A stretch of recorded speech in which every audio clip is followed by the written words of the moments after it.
So today we've got the Terex 3-ton TA3H as they call it. It's the hydrostatic version of a classic sort of 3-ton straight tip dumper. I've got this one hired on this job and I thought I'd just run through a few of its features because no one really does this. Do it for cars, so I thought let's do it for plant because everyone's got an opinion. We'll compare it against the Thwaites because that's probably the sort of peak of dumper manufacture really. I think Thwaites make a pretty good dumper. I've had this for a couple of days now and thought I'll run through it with you and what I think. It's got a 43 horsepower Kubota engine in it, which is a good 10 or more horsepower, I think nearly 13 horsepower more than the equivalent Thwaites model. And it also has a bigger skip. This bad boy apparently can take 1.9 metres cubed, and the Thwaites, this is all spec sheet stuff obviously, the Thwaites says it can take 1.6, and that's both heaped figures. And it does have a fair size skip on it. It's been moving some good gear about. A feature that I've always worried about on these hydrostatic dumpers is its ability to like push through when you get in the mud or up steep hills. They kind of seem to lose power, and that's where sometimes the old manual box, you know, can't really fault it really.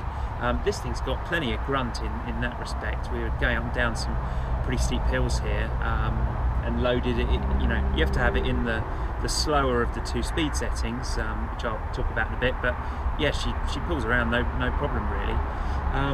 There's a few things I like about it, a few things I don't like. I'll run through them. So for service access, the lid lifts up, which is a vast improvement on the old ones of these, if you remember, which used to just have like a flap here and on the other side, and you know, to get the top off was a bit more of a pain, but they've improved that on these more recent models. You got the fuel down here, and fuel gauge. I mean, it's fairly straightforward. Why the only people who can put a fuel gauge on the screen, it seems to be Wackanoosan. Everyone else seems to still have theirs down under the engine, but I guess a good reason to check your engine and stuff every day. Good size Kubota engine. It does have a fair bit of power. It is a little bit juicier for that, unfortunately, but then, you know, performance comes with a bigger engine, doesn't it? And bigger engines obviously use more diesel. Can't have it every way. Another thing I really don't actually like about these things, and it's not just the Terex that do this, other manufacturers are the same. The fuel filler is here. You think fine, nice and low level, easy enough to get to. But the problem is you can't get a jerry can to it, and it's because this is in the way. And I don't know why people can't seem to get their head around the fact that not everyone has a Bowser on a site. You know, I'm in someone's garden here, all right, fair size, but you know, I don't have a Bowser here. You might do on sites, and you know, obviously it'd be easy enough to get a nozzle in, but it's not the case for everyone. And these things are quite commonly hired to you know, private individuals and stuff. It's just irritating. Otherwise, it's not bad. It's got a nice little gauze in there, and you know, it's good. It'll catch sort of the worst of the crap you can put in it. Service access is reasonably good, really. It's you can get to everything. This plate comes off the floor with these bolts. If you ever needed to get to any of the hydraulic motor or any of that sort of stuff, there's like a quick access bit here. I like this greasing point down here. It's quite nifty. You can actually get to it. A lot of the dumpers are terrible, really, for grease access. This wasn't too bad. They run like a different sort of link system to the Thwaites. It's sort of similar, but it all sort of pivots up here. It seems to work okay. I don't think it articulates as well as the Thwaites does, but you know, I mean, how off-road are you meant to go with these things? They're inherently unstable anyway, so don't really want to be getting too excited. Can't really get to the rad, which is a bit of a shame. You know, it'd be nice to see some bolts so you could actually get to the rad, blow it out if you ever needed to. But it's quite well protected. It's got a whopping bit of steel under there to protect all of that, so you could, you know, probably reverse into whatever you want and you won't damage it, which is good.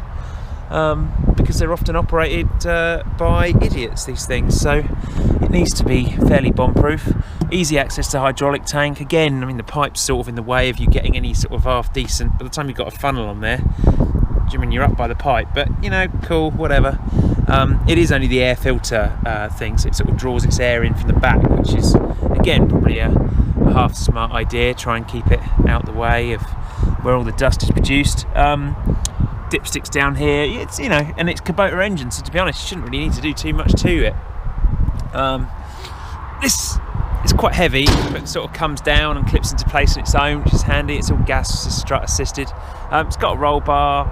I mean, not a lot to say about them. This one actually isn't as rattly as some I've tested. You know how rattly these bloody things can be. This one's actually all right, so I guess it wins some points on the anti-rattle test. Although this plate here, speaking of rattling, rattles like mad when it's ticking over. So, you know, lose a point, gain a point on the rattle test. And these are the key features of this dumper. How rattly is it? Again, ram, I don't know why no one can mount the ram the other way round.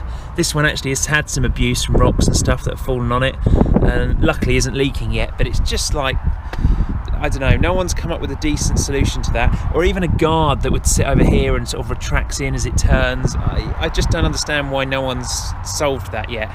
Dumper manufacturers, you know, solve it, because it's really not hard. Literally a bit of bent metal would do the job there, stop any spillage coming over the skip and down onto the ram.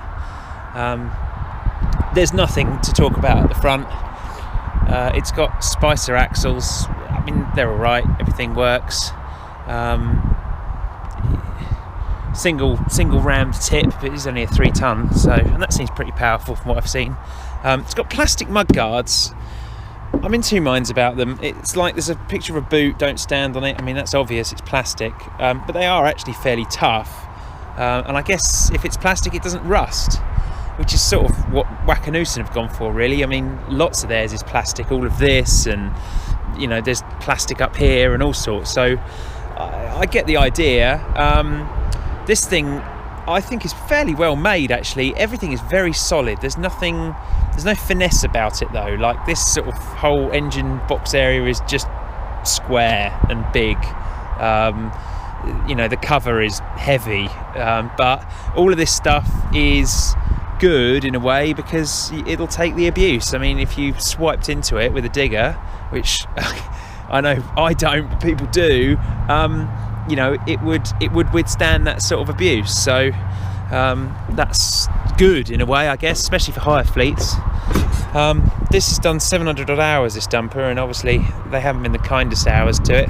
People have attacked the skip and really had a good go at it, but that's hire things for you. And if a machine can withstand that, I guess it's it shows it's worth its weight in gold. It's fairly nice to operate. Standard seat, they all come with these standard seats, whatever. This one actually does work, which is surprising after several years. I think it's a 2016 one, this, so to have the seat that actually still bounces is quite impressive. Handbrake and the old forward and back, that's literally all you've got for the tipping. Handbrake's nice and easy to take on and off, don't really have a problem with that. In fact, that's the thing, the Wackenoosen dumper I used was terrible for it. This bloody handbrake stuck out here, it was just awful. So, you know, Thwaites and these boys run a sensible handbrake. Yeah, I mean, what's it got? A steering wheel. It has forward and reverse, because this obviously is a hydrostatic one, so we've got effectively a shut box on this little toggle here. You actually get used to it after a while, and this bit of metal's sort of irritating, but it does stop you from hitting it when you get on and off. I guess, I don't know, I like a column shift, but I can see that this is a lot cheaper to replace if you were to snap it off, or your excavator driver gets a bit excited and starts attacking the steering column with his bucket. You know, it's a little switch to replace, and you know, I think this is left over from the Barford days. They always had that sort of system. It works, but sort of, you know, not really a lot you can say. Underneath it is the switch for the sort of tortoise and hare mode. It goes really well actually in hare when you're on the flat and in a straight line. It's I think about 2 or 3 kilometers an hour slower than a Thwaites dumper, but I mean, if you're having to race these things around at like 20 mile an hour plus, which is where that sort of is in sort of conversion, then it's not really the machine for you, because they're not meant for that sort of hauling really. it does go all right. And in Tortoise, it's pretty torquey. It does get up and down. We've got this sort of hill behind me. The other side of that's relatively steep, to be honest. It's not the best thing to be driving a dumper up and down, but it does it okay, just to obviously stay straight. Oil warning, etc. It sounds the fucking buzzer off when you either leave the handbrake on and try and push it forward, which is all good because people are idiots, so to have things screaming at you is good. You also have to sit on the seat to start it, which in the morning in a cold day, the seat's obviously frozen up and you want to sort of warm the machine up without having to necessarily sit on it. But anyway, it's just what they are now. And another top tip for dumper manufacturer, I'll give you lots of tips on this, is if we could ever have a heated seat, like the Avant loaders have on one of these dumpers, I think it would just transform the world. I know you're trying to put cabs on bigger dumpers now, but I'd love to see a bigger seat, a heated seat, because they are out there, they're in the market, these people do them, it's literally an option, and it'd certainly be a welcome optional extra from me, because at least you could defrost it in the morning, and when you sat on it, it wouldn't feel so damn cold. Access on and off is pretty good, really. You've got a couple of decent grab handles and an actual step, which is good. So, the 1-ton dumpers really suffer from the size of their steps, but these ones are not bad. It's a fair jump up, but I mean, we're getting into sort of bigger dumper territory, so it's what it is.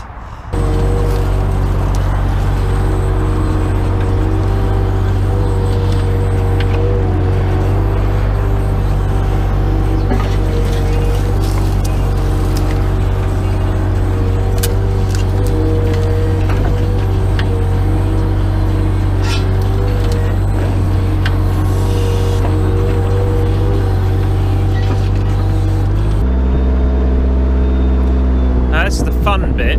Can't really see how steep this is, but I wouldn't want to be going down much steeper. Ordinarily with a dumper you'd want to be going with the skip, the weight sort of up the hill, if that makes sense. So either reversing down, because when you tip like this and you're on a hill, you could potentially tip over as the weight as it goes forward will pull you. In this instance, the gear is so light, it's not risky for me to do that. But if it was full of, rather than just sort of junky gorse and a little bit of light sand, if it actually had a full load of clay in it or something, then you'd have to come at this from a different angle.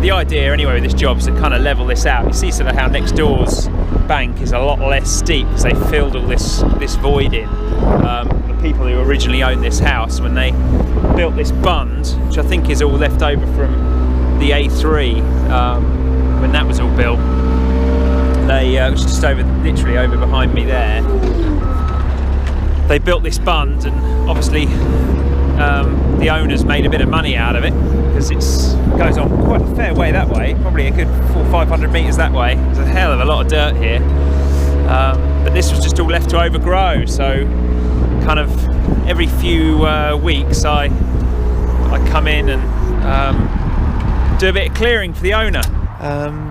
Yeah, so there's not really a lot more to talk about. It's been a fairly good machine, and would I buy one over a Thwaites or indeed the Wackenoosen that I was using the other week? I'd certainly consider it, because to be honest, it's probably the better spec of the three of them. It's got a fairly decent engine, although the Wackenoosen wasn't lacking in power either. I think that and the Thwaites both run Yanmar engines.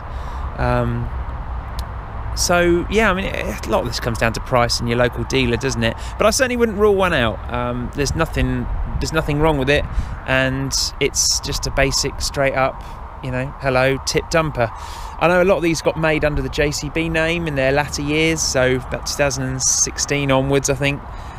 They were made under Terex and also under JCB. The differences are zero at this level. JCB got into bed with Terex because they were supplying axles and engines, as I understand it, in their bigger dumpers, like the 6 tons upwards, had the JCB 444 engine in and stuff. This one, it has a Kubota engine. The JCB one has a Kubota engine. God knows how that makes Bamford feel, but they do. So really, if you pick one of these things up and it's got JCB sticker on it, I really wouldn't worry, because good news is you'll be able to get parts through JCB dealers, and that's probably quite good, really, because they're not so bad. Always get next day parts, etc. I think it's just a different colour paintwork. It's a different yellow and a black instead of the grey. I wouldn't. I'd buy one in either Terex or JCB sort of colours. Doesn't matter really. A good old machine.